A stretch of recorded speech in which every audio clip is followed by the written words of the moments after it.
Welcome back, my amazing viewers. It's time for another tutorial that will help you take your Facebook game to the next level.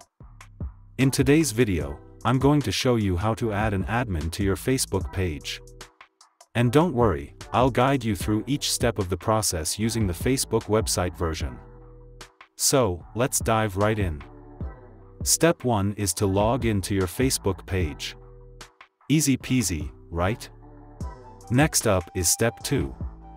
Go ahead and select Settings, and then click on Page Roles.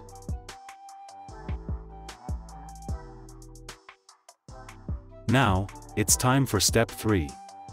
Scroll down until you find the Assign a new page role option. For step 4, you can invite your friends using their Facebook name or their email. Choose whichever option works best for you. Step 5 is crucial. You get to choose which role your friend will fill.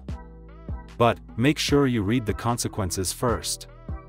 If your friend becomes an admin, they will have the same permissions as you do to make changes to the page.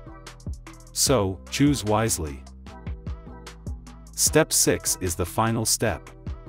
After you've decided which role your friend will fill, click the Add button. Now, the waiting game begins. Your friend will receive a notification and they'll have to confirm the request to become an admin on your Facebook page. Once they've done that, you're all set. If this tutorial worked for you, then please show some love by liking this video and don't forget to hit that subscribe button so you never miss out on another amazing tutorial.